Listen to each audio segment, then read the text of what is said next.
Para Romo, Bapak Ibu, Saudara sekalian, selamat sore, Namo Buddhaya.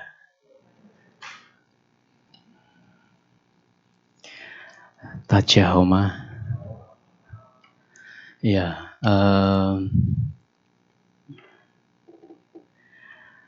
pada kesempatan yang berbahagia ini, kembali kita bisa berjumpa, ya, dan mengharapkan semoga semuanya dalam keadaan yang sehat, ya, yang rezekinya melimpah. Nah, itu tuh harapannya ya. Nah, semoga rezeki melimpah. Terus apa yang diharapkan tercapai. Ya. Nah, semoga yang hadir di sini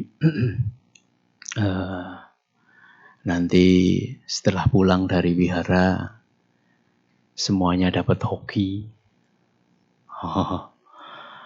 Karena tahun ini ya, para Romo, Bapak Ibu, Saudara sekalian, ini sudah memasuki tahun kelinci akhir katanya. Terus banyak umat Buddha yang tanya tahun ini peruntungannya bagaimana, kan begitu. Su juga heran kok yang ditanyakan itu gitu. Enggak tanya Su, ciongnya tahun ini gimana kan gitu. Pasti yang ditanyakan yang hoki aja toh. Keberuntungannya bagaimana? Ya tentu di setiap tahun itu pasti kita ada yang namanya berkah atau disebut dengan hoki. Ada juga yang disebut dengan ciong atau mungkin kurang keberuntung, bahasanya begitu. Tetapi itu ya wajar, bahwa hidup ini kan memang seperti sebuah roda. Ada kalanya kita di bawah, ada kalanya kita di atas, ya, muter gitu loh. Jadi nggak mungkin dalam satu tahun tuh kita mau hoki terus juga nggak mungkin. Pasti kadang pasti akan ada masalah yang mungkin muncul. Nah, tapi kalau dilihat dari tahun yang sekarang ini ada, yaitu tahun kelinci air ini, bagaimana dengan negara kita ya, misalkan. Kita bahas negara dulu lah, baru nanti diri kita. Bagaimana dengan negara kita? Enggak hanya negara kita. Dunia saja pun saat ini sama, sedang mengalami krisis, sedang mengalami resesi.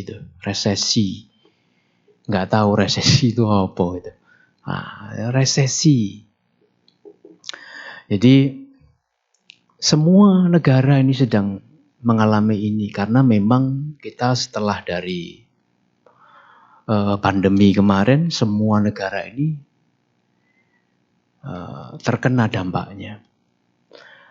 Tetapi sebenarnya keberuntungan sebuah negara itu diibaratkan seperti orang yang sedang berlayar di lautan dengan menggunakan perahu yang berbeda-beda. Contoh kalau negaranya itu besar berarti dia sama seperti sedang berada dalam perahu yang besar. Indonesia juga salah satu negara yang besar, berarti perahu kita juga lumayan besar. Ada negara yang kecil, perahunya seperti perahu yang kecil. Tetapi yang membedakan antara perahu ini apa? Ada perahu besar, tapi mungkin perahu itu looks-nya atau tampaknya itu tidak begitu mewah misalkan. Ada yang perahu besar mewah sekali. Mewah itu dari segi apa? Desainnya keren, ya, senjatanya komplit, ya. Terus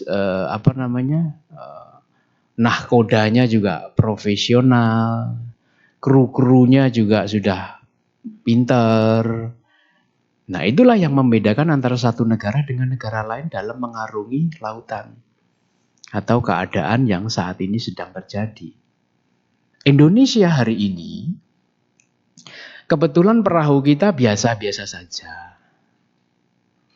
Perahu kita dibilang jelek juga tidak, dipakai masih bisa, bagus. Tapi yang spesial apa? Nahkoda perahu kita sekarang orangnya profesional. Orangnya hebat. Ya. Jadi nantinya misalkan ada gelombang, ada ombak, ada badai, ada apa, ya masih bisa bertahan. Itu sudah kita harus bersyukur. Kita nggak ikut ombang-ambing atau gelimpang aja kita sudah kamsia harusnya. Nah, jadi di tahun kelinci air ini kita bersyukur. Karena katanya di tahun ini semua negara sedang mengalami hal buruk. Tapi perahu kita ini kebetulan, walaupun kapal kita ini kelasnya, levelnya tidak mewah, tapi pengemudinya itu pinter. Nah, pengemudi pinter itu dari mana? Kalau ada gelombang dari jauh begitu, dia sudah bisa memantau. Oke, gelombang ini arahnya dari sebelah mana? Saya harus memutar bagaimana? Jadi banyak kapal itu yang tidak bisa mengemudi misalkan. Ada ombak dari sebelah kanan. Jadi moncong dia itu juga harus ngadepnya ke kanan itu. Kalau dia nanti misalkan ngadepnya ke sebelah depan situ, ini kehantam dari samping, otomatis dia akan gelimpang itu. Nah, itu secara teori simpel saja. Nah, hari ini negara kita harusnya ya mungkin ada kerikil-kerikil tapi semoga semakin baik harapan kita. Nah, jadi negara kita semoga masih bisa menghadapi badai walaupun tentu tetap akan ada banyak hal-hal yang mengejutkan akan terjadi. Tapi itu kan biasa di tempat kita. Nah, sekarang yang menjadi pertanyaan adalah kita ini sekarang. Tadi kita sudah membahas dunia, negara, kita. Nah, ini. Apakah keluarga Anda baik-baik saja? Yang datang di sini ada banyak orang. Tentu juga akan banyak sekali perbedaan-perbedaan antara satu dengan yang lain. Kan begitu. Ada yang datang hari ini ya, dengan gembira nih. Dari rumah itu sudah mempersiapkan diri. Oh, aku mau menyongsong ceramahnya Su Smerti ini. Oh, datang ini dah siap. Ada juga mungkin yang dari rumah itu sedang mungkin ada masalah ini, sedang karena perang sama partner misalnya. Nah, datang nih ke aku mau menenangkan diri. Ada lagi yang mungkin ada anak mungkin muda-mudi yang sedang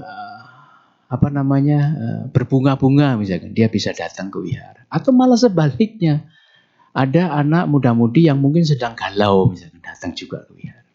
Intinya yang datang ini berbagai macam masalah yang mungkin dimiliki oleh setiap individu. Tetapi yang harus kita pahami adalah bukan masalahnya seberapa besar. Karena kalau tanya masalah itu seberapa besar, di dunia ini ada nggak sih orang yang tidak bermasalah? Pasti nggak ada. Semuanya ada masalah. Jadi kalau ada orang yang bilang, waduh masalah saya besar, tunggu dulu. Tergantung orang yang nyetirnya, tergantung yang menahkodainya, tergantung orang yang menghadapinya siapa. Kalau orang yang punya levelnya high gitu, sebenarnya masalah-masalah itu pasti ada solusi. Dan mungkin gak akan membuat kita kemudian terserang begitu. Tapi kalau kita ini orangnya mungkin masih gampang terombang-ambing lah, itu badai kecil, kerikil kecil pun jadi musibah. Jadi masalah itu dilihat bukan dari masalahnya sebesar apa. Nah, ini saya berceramah ini global. Siapa tahu nyasar kepada orang yang mungkin hari ini datang tiba-tiba bawa itu. Ingat, masalah itu sebesar apapun sebenarnya ada solusi. Ada pepatah yang bilang badai itu segede apapun pasti berlalu. Betul. Tinggal bagaimana Anda bertahan dalam badai itu, bagaimana Anda berlindung dari badai itu. Itu yang menentukan nanti kita bisa menyelesaikan masalah atau tidak. Jadi, kalau ada masalah, dicerna dulu. Jangan buru-buru. Kita itu harus membiasakan diri untuk agak sedikit nyantai gitu. Ya, agak sedikit nyantai. Itu juga perlu latihan. Nanti Su akan jelaskan solusinya. Tapi tak kala Anda mendapat satu masalah, yang paling penting adalah cerna dulu. Masalah ini warnanya apa? Kenapa? Karena masalah itu sebenarnya sebuah gagasan yang muncul, yang dicerna oleh pikiran kita, disimpulkan. Kemudian kita mengatakan itu adalah masalah. Kita yang melabelinya. Betul? Ayo, coba kita ulang lagi. Masalah itu adalah sesuatu yang muncul karena kita punya panca indera, ada pendengaran, ada penglihatan, ya. Yang itu kemudian kita simpulkan di dalam pikiran kita, ya. Kemudian kita labeli itu apa? Karena banyak sekali masalahnya. Contohnya nih di keluarga lah, simple aja misalnya. Anda ketemu dengan anak yang nakal misalnya, ya. Berarti kita labeli dulu ini warnanya apa? Anak nakal. Betul? Anak nakal ini kenapa dia nakal? Apakah karena dia menginginkan sesuatu tidak keturutan? Ataukah dia karena di lingkungan ada ketemu orang yang tidak pas? Karena lingkungan juga bisa mempengaruhi anak kita. Atau mungkin dia berteman dengan teman yang jahat. Atau karena tontonan-tontonan mereka yang mengakibatkan dia kemudian berubah pikirannya. Makanya sebagai orang tua harus selalu waspada dengan hal itu. Itu harus selalu dicek nih, anak ini kenapa? Itu berarti kita mendalami masalahnya. Kita pahami masalahnya dulu. Oh, ternyata dia di sekolah dibully sama temen. Sehingga dia uring-uringan sampai rumah. Karena dia merasa gak ada yang membela, misalkan. Nah, jadi dipahami dulu. Setelah tahu masalahnya itu apa, baru kita cari solusinya. Solusi juga bermacam-macam. Ada misalkan kita ke sekolah langsung, tanya dengan teman-temannya, atau tanya dengan gurunya.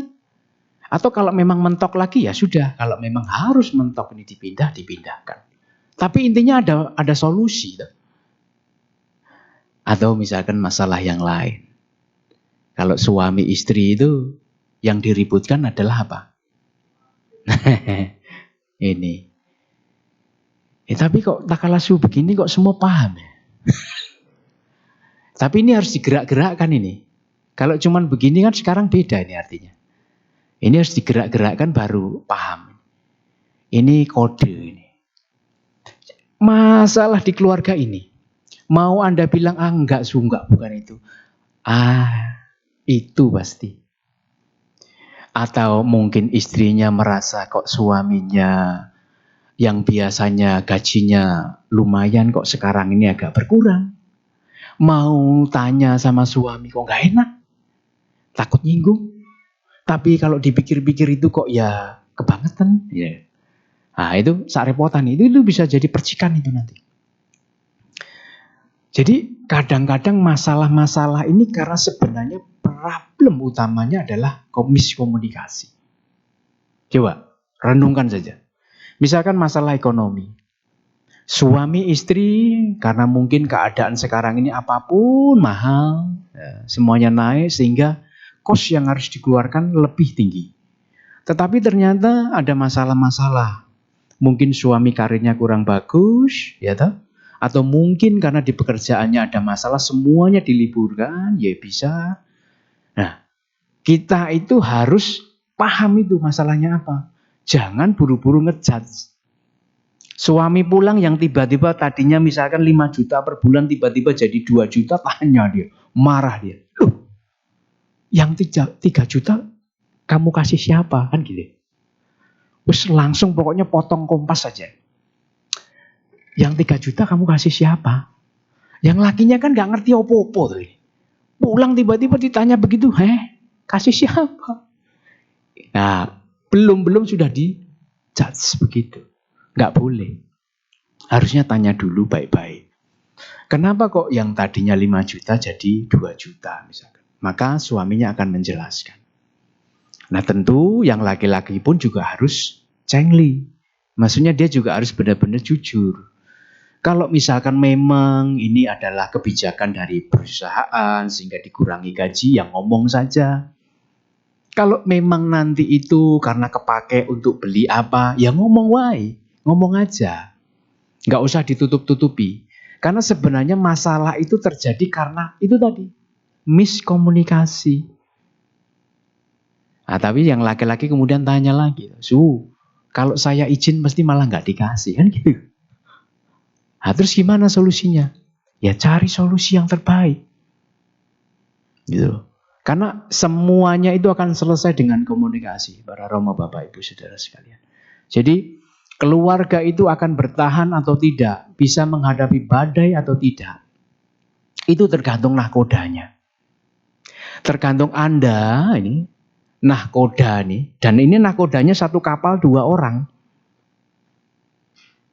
Jadi kalau orangnya ini nggak kompak, yang satu pengen ke kiri, yang satu pengen ke kanan, wah ini kapalnya yang bingung.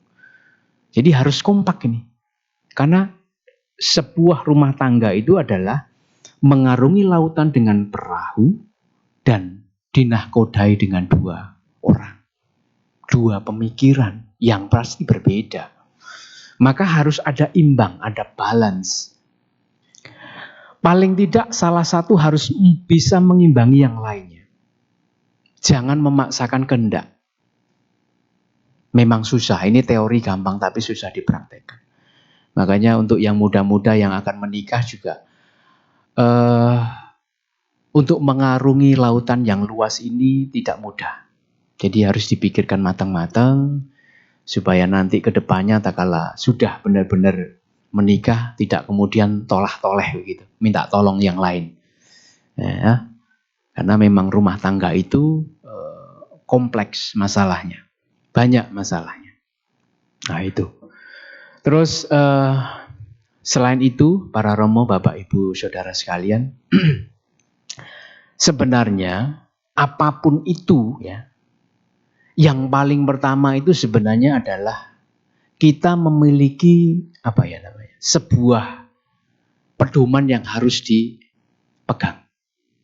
Karena pedoman ini sebenarnya akan membuat kita kemudian tidak kalau bahasa ininya, tidak buru-buru bahasanya.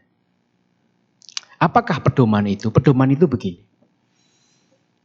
Hidup itu ya, mau Anda kejar kayak apa, itu biasanya kalau Anda mengejar malah Anda nggak mendapatkan.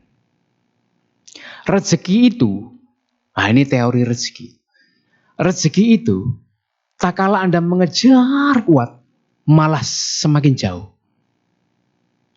Jadi kalau bahasa suhu tua dulu, untuk mendapatkan rezeki itu sama dengan kita melihara ayam. Kasih makan ayamnya, jagung, duduk. Jadi ayamnya ini nggak perlu dipanggilin, dia datang sendiri.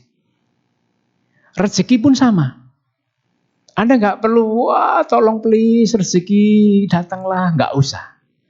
Tapi Anda berbuat baiklah. Mancingnya itu dengan itu. Sama dengan ngasih makan ayam tadi. Kalau Anda berbuat baik, banyak berbuat baik, kadang-kadang Anda tidak perlu manggil rezeki itu. Nah, ini juga jawaban dari Pertanyaan, tahun ini saya hoki atau tidak tadi. Jadi sebenarnya bukan masalah tahunnya. Mau tahunnya itu kelinci, mau tahunnya itu kambing, mau tahunnya tikus, mau gajah sekalipun kalau ada. Nggak ada sayangnya. Ya, sama. Bukan masalah tahunnya.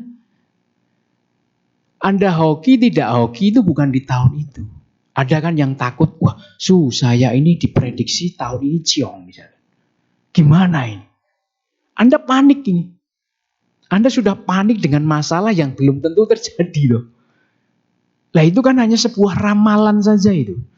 Tapi Anda sudah ketakutan dulu. Dan itu malah terjadi karena Anda sudah menanamkan dalam mindset Anda, wah hari ini saya ciong ini. Nggak hoki ini. Malah itu benar-benar terjadi. Maka untuk membuka mindset itu ya itu tadi. Mau tahunnya apapun itu. Yang paling penting adalah bagaimana cara menghadapinya. Nah, jadi kalau mau rezekinya banyak ya sudah. Banyak-banyak bersedekah. Banyak-banyak berbuat baik. Datang ke wihara. Mendengarkan ceramah. Berdana. Ya, membacakan parita-parita suci. Tetangga ada membutuhkan bantuan dibantu. Anda di pasar melihat orang yang tidak mampu, pengemis dikasih walaupun sedikit. Itu kan peluang-peluang kebajikan yang setiap saat pasti kita ketemu. Hanya kita kadang lupa. Padahal ini ya, suka kasih tahu nih. Misal Anda pergi ke pasar. Ada orang yang minta-mintain. Nah, mindset kita ini kadang jahat nih. Mindset kita ini udah ngejudge dulu. Nanti buat beli cimeng ini. Buat beli rokok ini. Alah buat beli. Itu yang harus dibuang. Ingat. Kita ketemu sama orang itu harus ada jodoh karma namanya. Kalau nggak ada jodoh karma kita nggak akan pernah bisa ketemu walaupun cuma kelewatan. Mau kita di mobil itu ketemu orang say hi gitu, ya itu jodoh walaupun cuma say hi. Apalagi ketemu orang yang di depan Anda sedang meminta begini. Ini sebenarnya kadang-kadang bisa saja itu dewa yang sedang nyaru misalnya. Ya tak? Siapa yang tahu itu sedang menguji ketulusan Anda. Lo kalau misalkan itu, lah Anda tiba-tiba ternyuh gitu, terus kemudian ngasih itu. Ya sudahlah tadi ada receh misalkan, dikasih. Sampai rumah tiba-tiba ada orang ngetok pintu kasih emas 10 kilo. Lo ya nggak tahu tuh. Tapi hal-hal seperti itu ya bisa saja. Nah, kembali lagi kepada pengemis tadi. Anda mindsetnya sudah harus ditanamkan begini. Satu, tak kala Anda ketemu orang begitu, itu pasti ada jodoh dengan saya yang lalu. Yang lalu ada kemungkinan dia saudara, teman, atau apapun itu. Tapi hari ini saya ketemu dengan dia. Dia sedang membutuhkan bantuan. Coba bayangkan misalkan. Hari itu dia tidak makan 7 hari 7 malam. Misal ini. Dan hari itu Anda ngasih uang 5.000. Bisa untuk beli nasi. Maka hari itu juga dia bisa terselamatkan. Kebajikan Anda berapa kali lipat. Tapi kan hal-hal begini gak kepikiran untuk kita. Nah, kita sudah kadung menanamkan mindset yang jahat tadi. Maka mindset ini penting harus dirubah. Positive thinking ini harus selalu ditanamkan untuk kita bisa menghadapi tahun-tahun yang berubah-ubah. Karena kunci kesuksesan, kunci kita itu kaya, kunci kita itu hoki, nggak ada lain kecuali menanam banyak kebajikan. Nah ini ada satu cerita, ini saya cerita ya. Jadi pada suatu waktu ini ada satu satu orang yang dia itu tinggal di satu kampung lah. Satu kampung yang terpencil sekali. Dia itu hidupnya kekurangan. Kemudian suatu waktu ada orang yang kaya sekali. Itu datang ke rumah dia. Jadi orang tuanya ini orang tua yang tidak mampu. Untuk makan hari-hari aja susah. Terus tiba-tiba ada satu orang datang. Kemudian orang itu ngetok pintu masuk ke rumah, tiba-tiba dia ngasih sesuatu kepada keluarga itu. Apa? Dia ngasih seekor ayam. Nah, mamanya, papanya karena memang tidak mampu diberi sama orang yang saudagar ini, ya tentu dengan senang hati menerima. Singkat cerita, karena satu ayam itu, akhirnya dia bisa makan, keluarga itu bisa jadi banyak nih ayam nih, jadi banyak bertelur, jadi banyak dan sebagainya. Singkat cerita, ayam yang satu itu kemudian bisa menghidupi keluarga itu. Termasuk si orang ini, kemudian bisa sekolah, bisa pinter, lulus. Kemudian karena kepintaran itu dia kerja di satu tempat dan dia akhirnya menjadi saudagar kaya. Tinggal juga di satu tempat.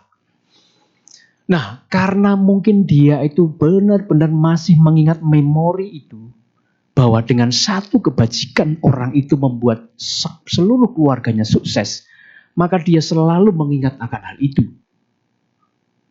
Maka setiap dia pergi, setiap dia kemanapun, dia akan menebar kebaikan itu. Suatu hari karena dia memang orang kaya, dia itu punya tanah lebar, luas. Banyak orang-orang yang menyewa tanahnya. Nah, pas pada waktu suatu hari dia tuh ngelihat buku penerimaan pajak lah bahasanya. Kalau dia, ini ada satu petani nih yang harus membayar upetinya karena menyewa tanah dia. Akhirnya dia datang ke situ. Tapi sebelumnya dia telepon dulu. Saya mau datang ke Pak Petani itu. Nah, Pak Petani karena merasa dibantu sama saudagar ini, ya, maka dia akan menyiapkan apapun toh, karena merasa ini adalah orang yang membantu saya menyewakan tanahnya. Maka dia akan memberikan yang terbaik lah bahasanya untuk si saudagar ini. Pas hari H yang ditentukan, si saudagar ini datang. Si petani ini tadi ini sedang ngejar ayam. Karena dia mau memberikan sesuatu yang terbaik. Jadi kalau orang tani itu memberikan terbaik apa? Ya ngasih makan yang enak lah dikit gitu. Dia punya ayam itu satu-satunya itu. Kejar-kejaran dia sama ayam itu. Karena mau dipegang, mau dibunuh untuk dikasih untuk saudagar itu. Pas delalanya saudagar ini baru saja mau datang gitu. Nah, ngeliat si petani itu sedang kejar-kejaran sama ayam itu kan dia, loh, kenapa ini? Dia segera turun dari mobil, kemudian nyapa, Pak, kenapa? Kok ayamnya dikejar-kejar? Ada salah apa ayam? Waduh, maaf, ini saya terlambat, ini saya mau pegang ayam, mau ambil ayam ini, mau saya potong nanti biar ya makanannya lebih enak. Nggak usah. Kalau makanan ayam saya sudah bosen, kata si Osian. Sebenarnya bukan itu maknanya, tetapi dia mau menyelamatkan si ayam ini. Karena dia tahu, dulu dia itu bisa kaya dengan satu ayam. Nah, akhirnya dia ngomong, nggak usah. Udah, saya makannya cuma pakai tempe tahu aja, pakai sayur aja, cuhol lah, oke. Udah ya, akhirnya sama petani itu karena si saudagar ini bilang begitu, ya udah, akhirnya disiapkan. Dia makan. Kemudian karena petani itu merasa ya bahwa karena saya nih hampir saja itu ayam meninggal. Maka akhirnya dia kemudian ngomong, Pak Petani, saya titip ya. Ayam itu anggap saja nyawanya itu sama dengan upeti yang harus kamu bayar ke saya. Jadi tolong pelihara ayam itu sampai dia beranak pinak, sampai meninggal baru dikubur, jangan dipotong. Saudagar si petani ini kaget, tapi ya karena memang perintahnya ya sudah. Oke, ya. Nah, jadi ceritanya si saudagar itu walaupun datangnya tadinya mau ngambil upeti, karena melihat kejadian itu akhirnya dia cancel. Dia nggak minta upeti itu. Nah, singkat cerita dia pulang. Si saudagar ini sampai di satu tempat begitu, ada ketemu sebuah rel kereta api. Ketemu rel kereta api. Nah, nggak tahu kenapa itu sopir dia itu. Padahal sudah ada tanda itu merah gitu. Tapi kan tanggung nih biasa nih. Nah, ini kebiasaan nih kita. Kalau papan ini belum turun gitu, mobil selama bisa nyelonong kan nyelonong kita juga. Ini hati-hati. Itu juga begitu. Papan itu sudah ning begitu. Tanggung nih sopir karena kebiasaan di kota ini kayaknya. Jadi dia suka serobot-serobot. Udah, dia potong saja sampai di tengah-tengah macet. Mobilnya mogok. Karena memang benar katanya tak kala ada kereta lewat itu, dia itu ada saluran listrik di relnya. Mobil kita itu kenapa kok tiba-tiba tak kala ngelewati mati? Karena konslet itu. Maka hati-hati kalau sudah ada twing, twing, twing, ya berhenti saja. Tunggu sebentar. Nyawa taruhannya. Ya, jadi itu perlu diingat. Nah, itu juga sudah begitu, sudah kejadian begitu. Kereta sudah kelihatan, wah sudah panik semua. Panik semua. Tapi, lah inilah yang miaunya di sini. Nggak tahu kenapa tiba-tiba ini. Tiba-tiba saja. Orang-orang yang semuanya pada ada di depannya, ada di sampingnya, tiba-tiba datang nolong. Palangnya dibuka, kemudian mobilnya didorong. Itu nggak tahu, itu udah sampai ratusan orang. Selamat dia. Oke. Sekarang kita melogikannya para Romo, Bapak, Ibu, Saudara sekalian. Apakah keselamatan dia ini karena kebetulan? Enggak. Sesuai benih yang ditabur, begitulah buah yang dituai. Lek delalanya dia nggak banyak berbuat baik. Kadang-kadang ada orang yang cuma nonton saja dengan kejadian itu toh. Nonton, malah ada yang rekam biasanya. Nanti kayaknya ini suaranya kenceng nggak ya gitu. Nah ini kadang-kadang begitu. Maka siapapun kita itu harus banyak berbuat baik. Dari orang yang tadi menebarkan kebaikan, ternyata akhirnya si petani tadi yang karena disuruh memelihara ayam itu, dia bersumpah untuk tidak akan membunuh binatang.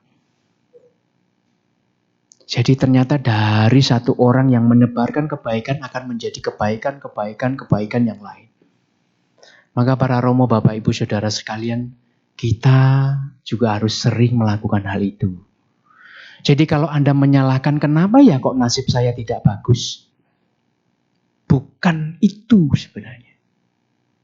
Tetapi karena Anda tidak pernah berbuat baik, maka buahnya itu ya mandul. Saya perumpamakan gini, biar mudeng nih, karma itu. Anda menanam buah nih ya.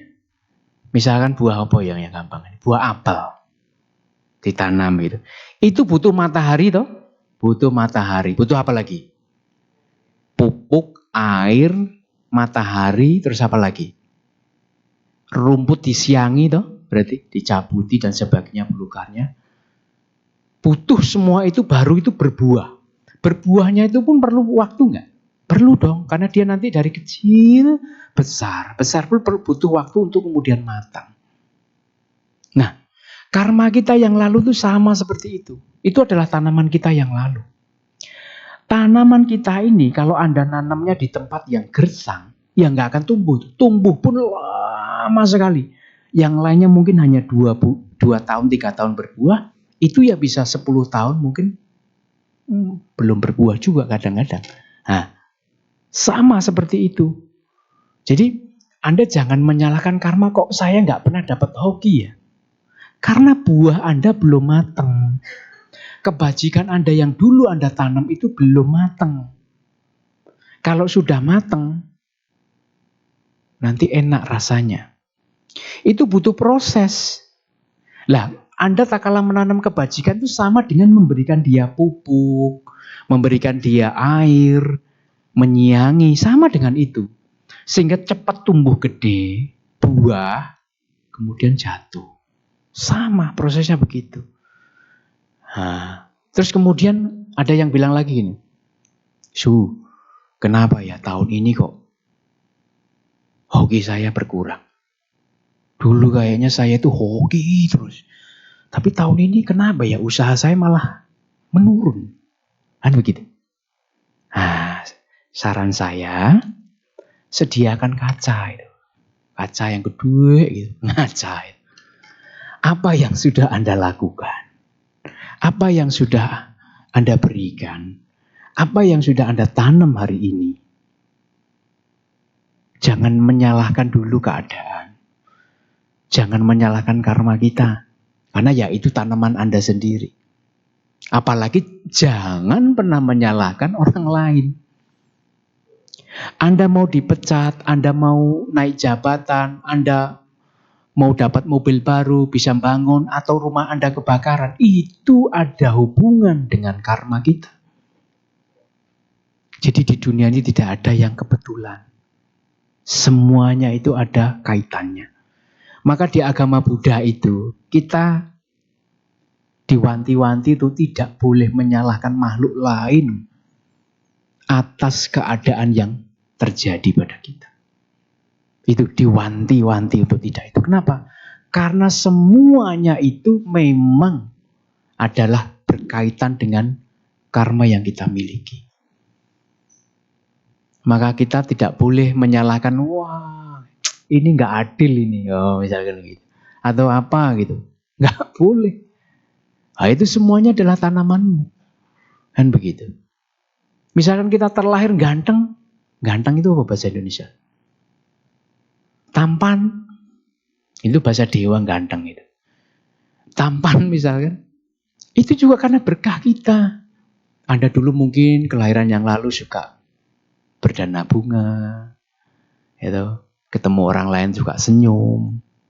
Nah, itu kemudian nanti terlahir yang akan datang wajahnya cantik, ganteng. Jadi yang cantik, ganteng hari ini jangan sombong.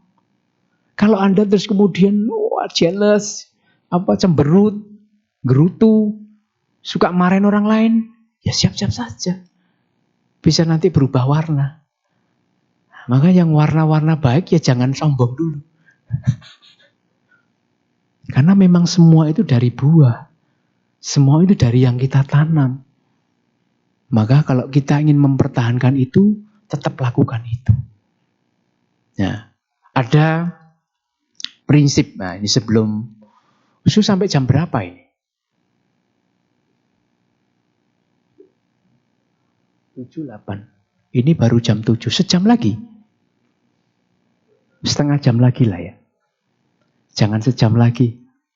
Nanti ngantuk nanti. Nah, ada beberapa hal yang harus kita pahami. Jadi begini. Hidup itu sebenarnya seperti kalau kita di dalam agama Buddha itu ada 4 kebutuhan pokok. Kebutuhan pokok pertama apa? Sandang ya gitu dah. Sandang itu berarti baju. Sandang. Pangan itu berarti makanan. Terus papan itu berarti rumah. Terus obat-obatan. Jadi ada 4 ya ini. Nah, ada peribahasa itu begini. Sekaya-kayanya orang atau semiskin-miskinnya orang, kalau kita mau pakai baju, walaupun baju Anda itu 1 gudang, tetap yang Anda pakai 1. Ya enggak?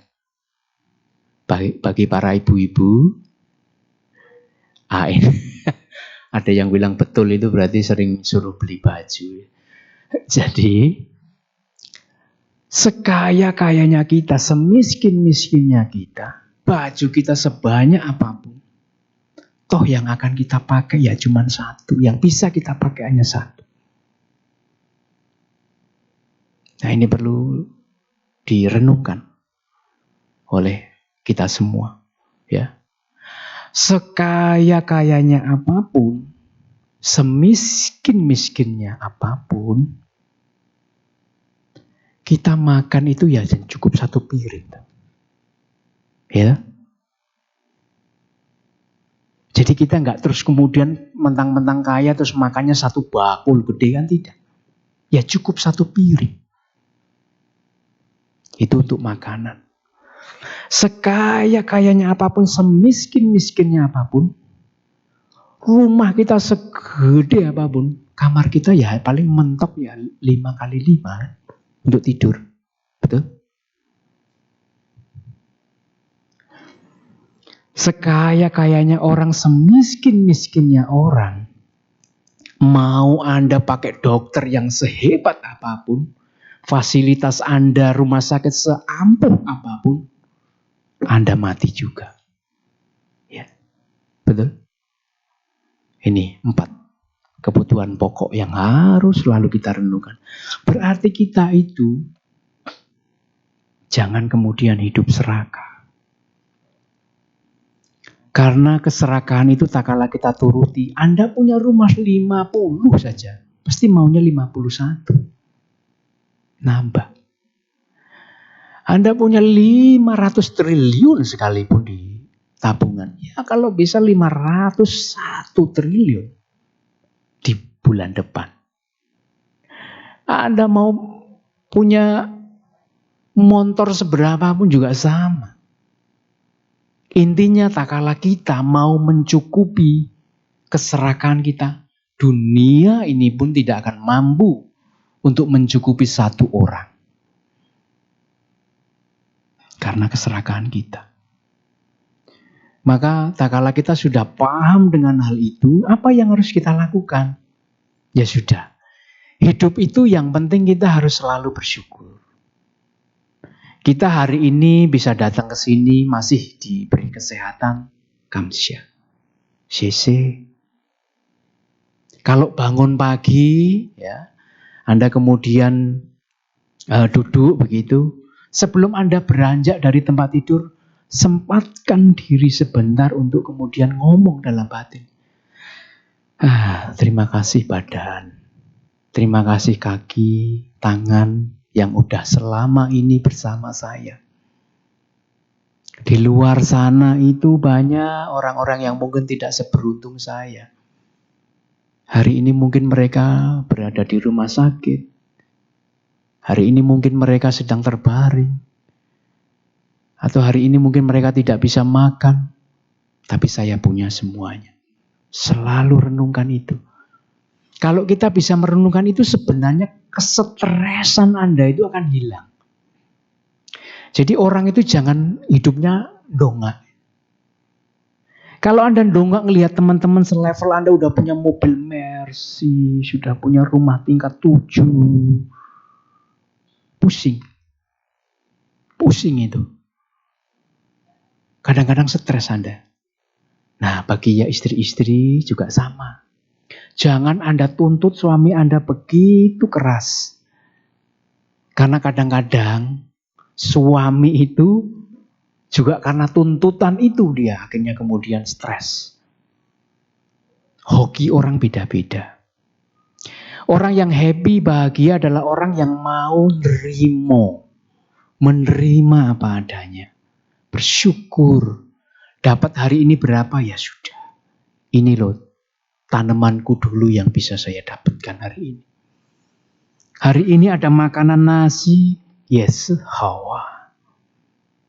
Maka Suhu ini walaupun Suhu sudah lama tinggal di Cilincing gitu, Suhu tidak pernah lupa untuk makan di Kuotang, makan di tempat sangha. Anak-anak di asrama itu kan makanannya paling nasi. Kalau zaman dulu Suhu ada pare, terong, kerupuk. Wah itu udah pol-polan itu. Tapi itu yang membuat kita kemudian bisa bersyukur. Jadi tak kalah Suhu diberi misalkan makanan begitu, tarik napas dulu. Jangan lupa tarik napas. Karena kadang-kadang orang marah itu lupa tarik napas. Walaupun makanan enak di depan lu nggak tampak itu. Slow, datang, duduk, tarik napas. Baru Senyum sama makanan. Senyumin makanan itu. Terima kasih ada nasi di sini. Terima kasih ada kerupuk di sini. Terima kasih ada terong di sini. Kerupuk, nasi, terong ini juga dapat dari sebuah proses yang tidak gampang. Nasi ini datangnya dari para petani yang tiap hari mungkin dia harus bekerja keras, digiling parinya, kemudian bisa sampai ke depan kita, itu pun ada yang masak, kalau tidak nggak bisa. Itu butuh perjuangan banyak orang. Xie kamsia, udah ada nasi di depan saya. Begitupun dengan sayuran, begitupun dengan lauk. Kalau itu Anda praktekkan dan Anda tularkan kepada anak Anda akan menjadi anak yang the best.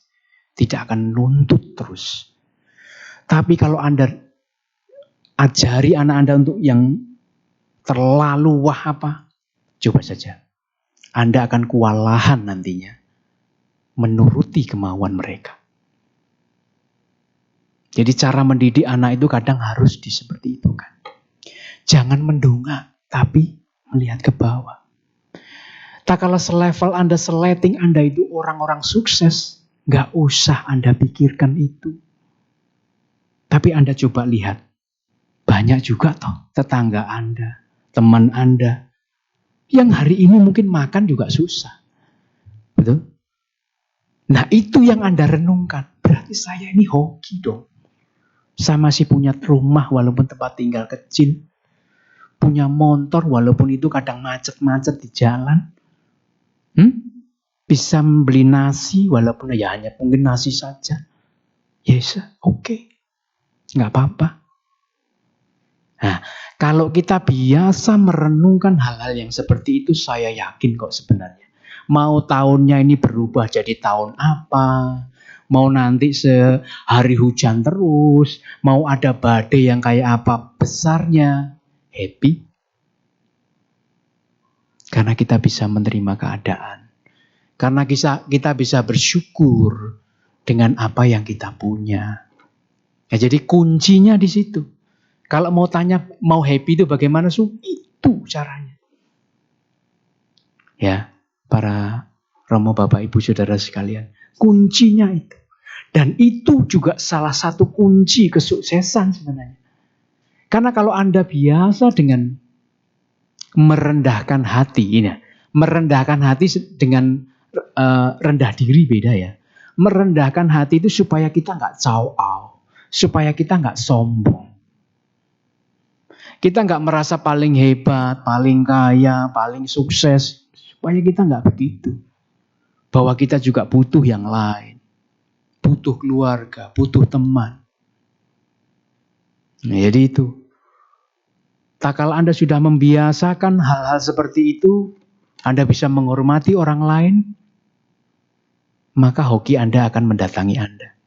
Kenapa misalkan kok Anda itu mau cari kerja susah? Ada toh? Ini saya mau cari kerja ini, saya udah lulus loh ini. Tapi kok susah banget. Nah, gampang. Tak kasih tahu caranya. Pertama Anda harus mengaca dulu. Kenapa kok harus mengaca terus? Itu rumusnya. Supaya Anda bisa lihat nih, wajah Anda ini enak nggak dilihat orang lain. Karena nanti Anda akan menghadapi bos. Anda akan menghadapi orang yang interview Anda. Tak kala Anda sudah enak nih dilihat. Ini pengecualian loh. Walaupun Anda itu ijazahnya setinggi langit. Apapun itu kadang bisa susah loh. Kalau nggak ngerti teori ini. Jadi cari kaca ngaca. Kalau senyum enaknya yang ke atas apa lebar dikit apa? Dibiasakan begitu. Karena senyum ini akan membawa aura yang baik kepada orang lain. Nggak guna sekarang. Kalau di interview pakai masker nggak kelihatan senyumnya. Tapi tetap aura Anda akan tampak itu. Anda tersenyum dengan tidak itu fast. Pancarannya itu ada. Kalau Anda cemberut gitu ya mengkerut begitu. Nggak kelihatan itu. si orang yang interview. Tapi kalau Anda senyumnya lebar gitu, enak itu dilihat. Bos yang mau interview itu ngelihat Anda dari jauh itu udah oke, ini udah oke gitu. Coba saja. Nih ya, yang hari ini mungkin belum lulus interview nih.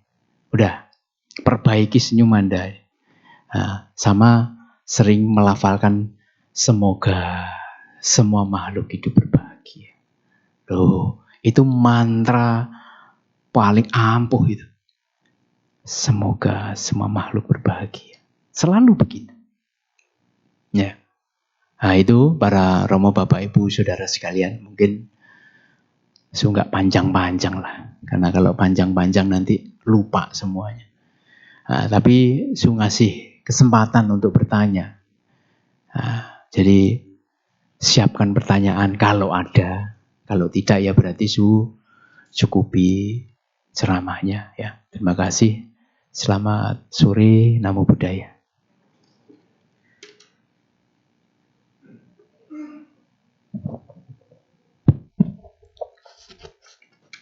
Demikianlah Dhammaresana yang telah disampaikan oleh Suhu Smriti. Sekarang kita memasuki sesi tanya jawab.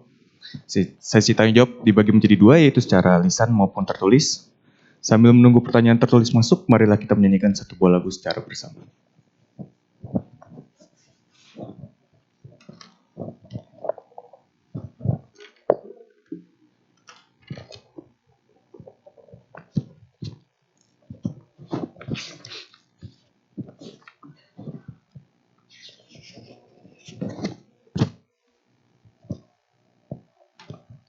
Marilah kita buka kembali buku tuntunan kebaktian kita. Kita buka halaman 116 atau 122. Amitofo Sesinin.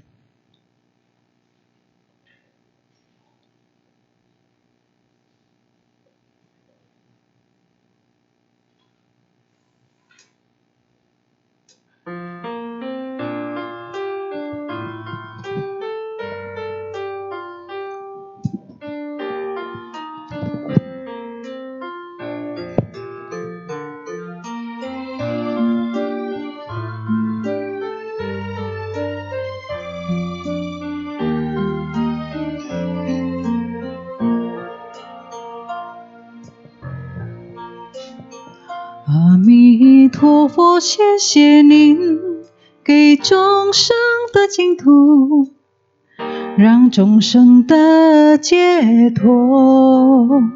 阿弥陀佛，谢谢您给众生的希望，让众生不彷徨。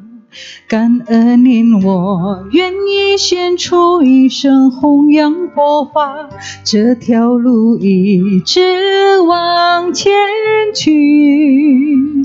感恩您，我愿意献出一生普度众生，生生世世走下去。阿弥陀佛，阿弥陀佛，我会生生世世追随你。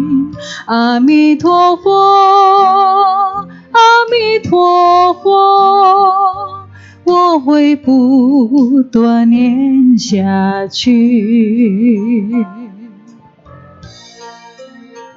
阿弥陀佛，谢谢您给众生的净土，让众生得解脱。阿弥陀佛，谢谢您给众生的希望，让众生不彷徨。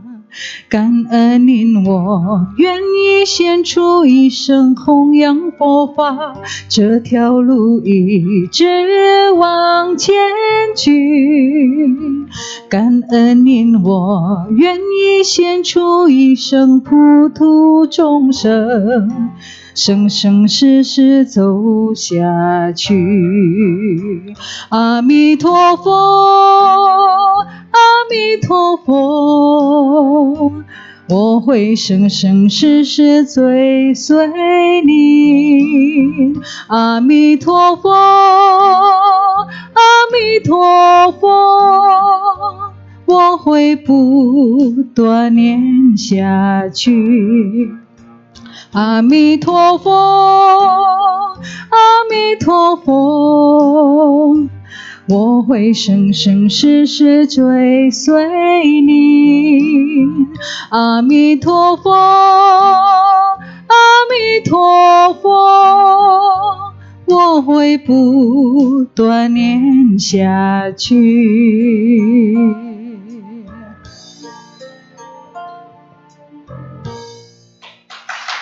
Terima kasih.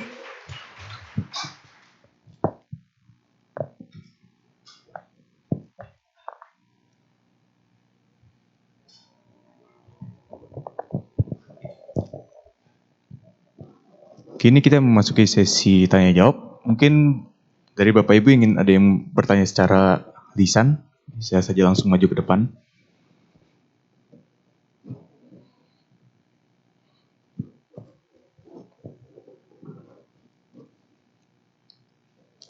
Jika tidak ada, Suhu, saya ada satu pertanyaan secara tertulis. Mau saya bantu bacakan atau?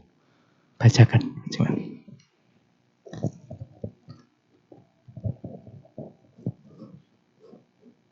Suhu, saya sudah berbuat baik, tapi saya masih saja mendapatkan karma buruk. Mengapa, Suhu? Simple, jelas, padat nih pertanyaannya. Ya, emang itu pertanyaan yang biasa muncul ya, karena memang kita hidup di dunia ini juga tidak tahu dulu dari mana, dulu kita siapa, kan begitu. Sehingga tiba-tiba kita muncul di dunia ini, terlahir di dalam satu keluarga apa, dan hoki kita atau kungte kita juga mungkin berbeda-beda. Sehingga kadangkala kita itu bisa terlahir di mungkin keluarga yang kaya. Tapi kalau yang mungkin yang lalu tanamannya kurang bagus, kita terlahir di keluarga yang serba kekurangan dan sebagainya. Sehingga banyak juga akhirnya tak kala mereka sudah dalam posisi itu karena tidak ingat kelahiran yang lampau, ya kan? Akhirnya bertanya kepada diri sendiri, saya sudah banyak sekali berbuat baikan menurut dia, tapi kok masih saja ini hoki gak muncul. Nah ini, makanya guru agung kita selalu bilang, bahasanya begini, kalau Anda menginginkan malah Anda gak akan mendapatkan. Jadi biarkan saja apa yang sudah kita lakukan, yang kita anggap baik itu terus terjadi. Jangan pernah Anda mengatakan atau berpikir bahwa hari ini atau saya sudah menumpuk kebaikan. Karena takutnya tak kala level itu dinaikkan sedikit menjadi sebuah kesombongan. Tak kala kesombongan itu sudah muncul, maka buah itu pun sama seperti kita sedang memberikan pupuk kepada satu tanaman, tetapi dengan pupuk yang merek salah. Bukannya buahnya itu segera muncul, kan mau kita kan segera berbuah nih, segera matang nih. Anda pakai nih pupuk nih, beliin pupuk nih. Tapi yang Anda beli ini adalah pupuk yang bukannya malah buahnya ini segera matang. Tapi kadang-kadang malah nanti membuat buah ini gampang rontok atau mati batang. Karena kesombongan. Kesombongan itu adalah kesalahan kita. Nah, tak kala kita sudah memikirkan kebajikan kita yang lalu, ini sebenarnya dalam diri ini sudah merasa, aku loh itu yang melakukan. Aku loh itu yang membuat hal itu terjadi. Aku ini muncul setiap hari, setiap waktu, setiap saat, terus dalam pikiran dulu nih. Belum kalau ketemu temannya nih, Itu wihara itu jadi karena aku. Belum lagi nanti ketemu sama siapa, teman yang lain misalnya. Kemarin aku baru baksos loh. Oke, kalau itu memang tulus karena Anda memberi informasi supaya orang lain ikut termotivasi, oke. Pertanyaannya adalah, ada nggak ego di situ? Ada nggak terbersit niat kesombongan di situ? Pamer. Ngeri kalau sudah pamer yang muncul.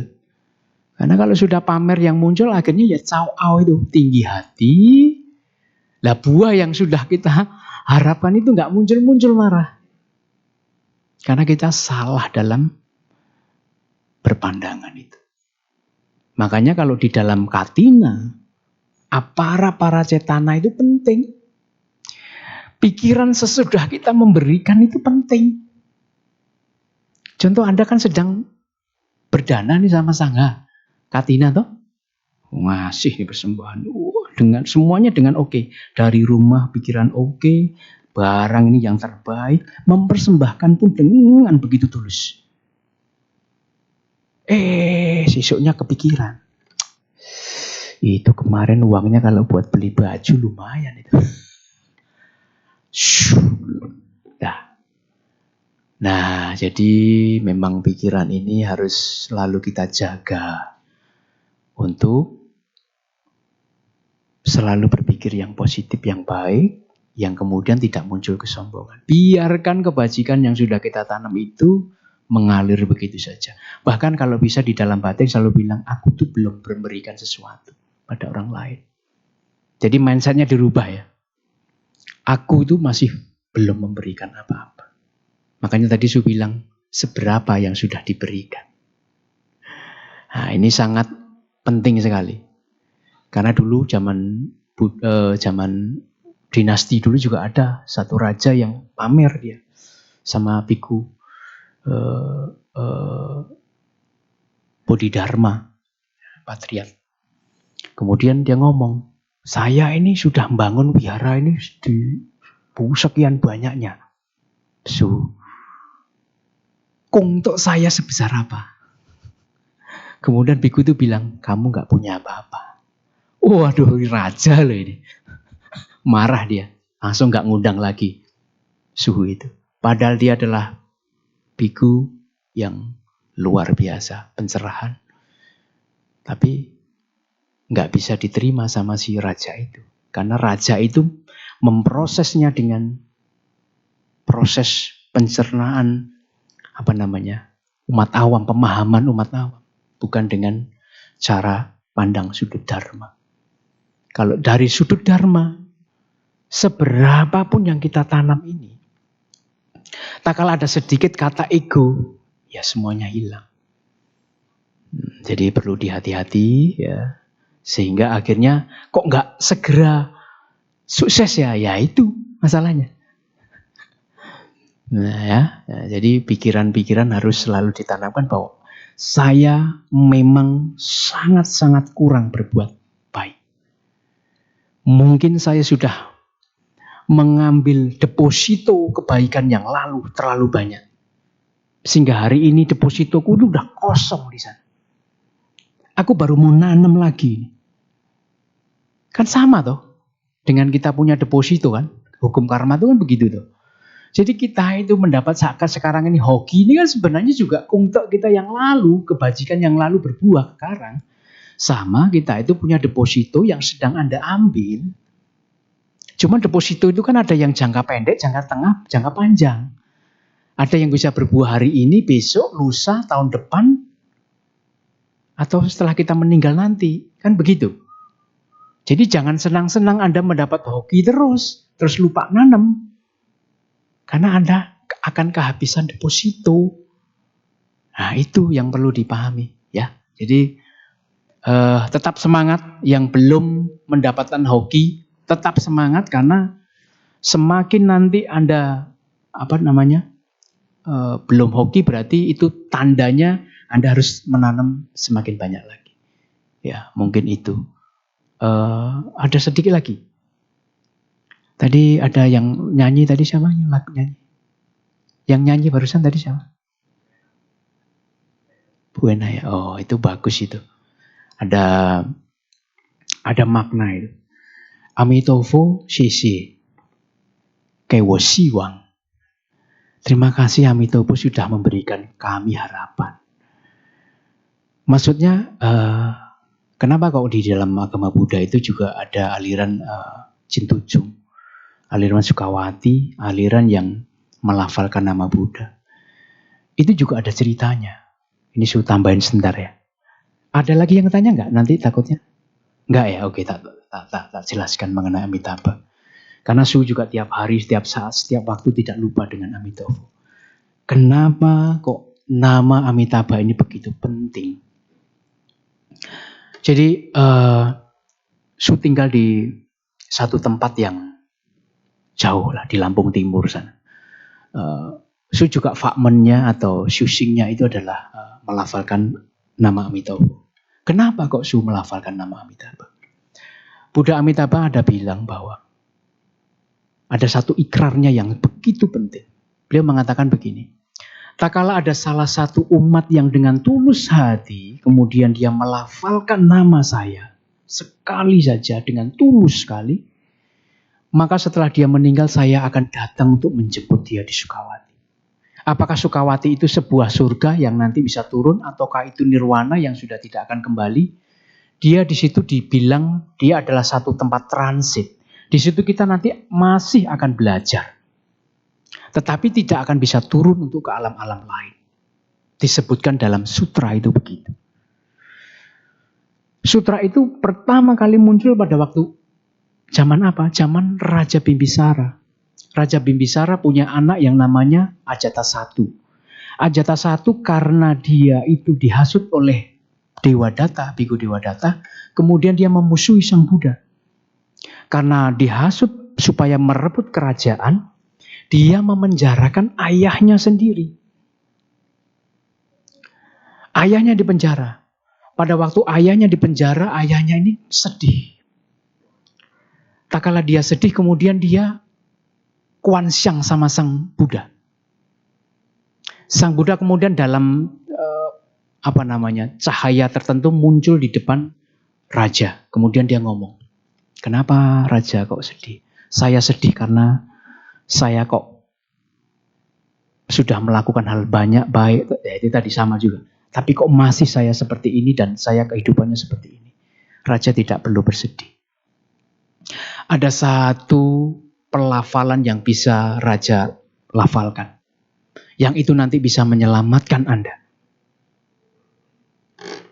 Baru Sang Buddha menjelaskan Amitabha Sutra itu. Bahwa ada di sebelah barat sana ada satu Buddha. Namanya Amitabha Buddha. Dia punya ikrar. Salah satu ikrarnya yang tadi saya bilang. Siapapun yang melafalkan namanya dengan tulus. Dengan tulus ini tapi. Gak gampang dengan tulus. Maka nanti setelah meninggal dunia. Buddha sendiri. Kuan Im Pusa. Tajet Sepusa. Yang akan menjemput. Bagaimana ini? Apakah ini benar sih? Kan gitu. Kita kan katanya harus ehipasiko, opanajiko, pacatan weditabu, winyuhiti. Kita harus datang buktikan benar-benar. Nah sekarang coba Anda kadang-kadang browsing di internet atau apa. Praktisi-praktisi yang melafalkan Nyenpo. Banyak yang padahal umat awam. Setelah dia meninggal dunia kemudian dikremasi, ada sarira. Kita paham sarira relik ini hanya dimiliki orang-orang yang pelatihannya bagus, orang suci. Ini umat awam. Tapi apakah umat awam bisa mencapai kesucian? Ya.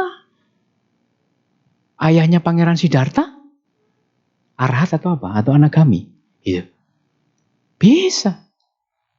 Nah, berarti ada kemungkinan itu? Bisa. Tapi itu ya harus dilafalkan setiap hari, setiap saat, setiap waktu. Selalu melafalkan namanya.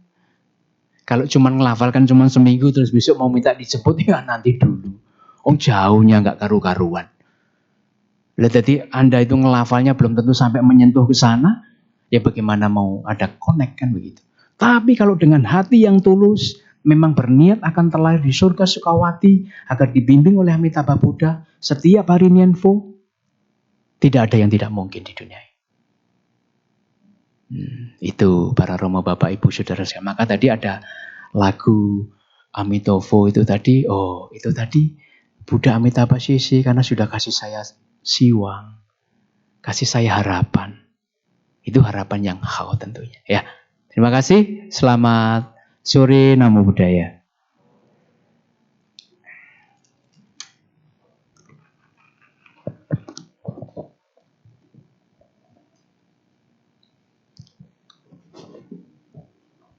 Selesai sesi tanya jawab pada malam hari ini. Umat dipersilakan untuk berdiri karena Suhu Smerty akan meninggalkan ruang Dhammasala.